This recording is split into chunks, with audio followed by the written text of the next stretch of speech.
हर हर महादेव, ओम नमः शिवाय, जय श्री राम। दोस्तों, आज हम बात करेंगे महाभारत के बारे में। महाभारत का युद्ध कुरुक्षेत्र में हुआ था, पांडवों और कौरवों के बीच।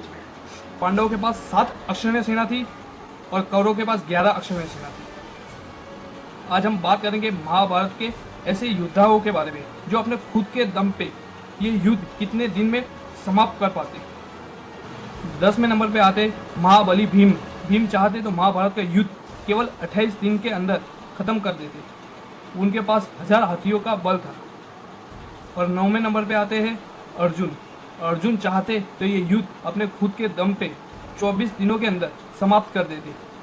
उनके पास गांडीव धनुष था और उनके पास अनगिनत अस्त्र शस्त्र विद्याएं थी और उनके पास भगवान महादेव का दिया हुआ पशुपतास अस्त्र था। 8वें नंबर पे आते गुरु द्रोण। गुरु द्रोण चाहते थे ये युद्ध केवल 22 दिनों के अंदर समाप्त कर देते। एक बार क्या हुआ, युद्ध के बीच में उन्होंने ब्रह्मास्त्र का आह्वान किया तो सारे देवता वहां आ गए। ब्रह्मदेव भी वहां आ गए और ब्रह्मदेव ने उन्हें मना किया था ब्रह्मास्त्र चलाने के लिए। और 7वें नंबर पे आते हैं अंगराज कर्ण। अंगराज कर्ण चाहते तो ये युद्ध केवल 20 दिनों के अंदर ही खत्म कर देते। वो स्वयं सूर्यदेव के पुत्र थे और उनके पास कवच और कुंडल थे, जिसके वजह से उन्हें मारा नहीं जा सकता था और वो भगवान परशुराम के शिष्य थे।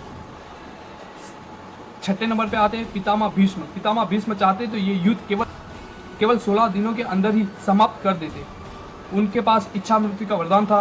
वो भगवान परशुराम के शिष्य थे और माता गंगा के पुत्र थे। और 5वें नंबर पे आते हैं बलराम जी। बलराम जी चाहते तो ये युद्ध केवल 5 दिनों के अंदर ही खत्म कर देते।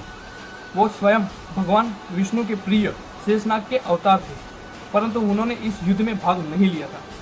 और 4थे नंबर पे आते हैं बार्बरिक जी। बार्बरिक चाहते तो ये युद्ध केवल 3 मिनट के अंदर ही समाप्त कर देते। उनके पास ऐसे 3 अस्त्र थे जिसके चलाते ही सारा युद्ध खत्म हो जाता। एक बार क्या हुआ, भगवान कृष्ण के कहने पे उन्होंने एक पेड़ के सारे पन्ने छेद दिए थे एक ही तीर से। और भगवान कृष्ण ने उन्हें मना किया था इस युद्ध में भाग लेने के लिए। और 3रे नंबर पे आते हैं भगवान परशुराम। भगवान परशुराम चाहते तो ये युद्ध केवल 2 मिनट के अंदर ही खत्म कर देते। वो भगवान विष्णु के 6ठे अवतार और महादेव के शिष्य थे। और दूसरे नंबर पे आते हैं हनुमान जी। हनुमान जी चाहते तो ये युद्ध केवल 2 मिनट के अंदर ही समाप्त कर देते और वो भगवान शंकर के 11वें रुद्र थे और उन्होंने भी इस युद्ध में भाग नहीं लिया था। वो केवल अर्जुन के रथ के ऊपर ध्वजा में विराजमान रहे थे, क्योंकि उस युद्ध में हनुमान जी के टक्कर का कोई नहीं था। और पहले नंबर पे आते भगवान श्री कृष्ण।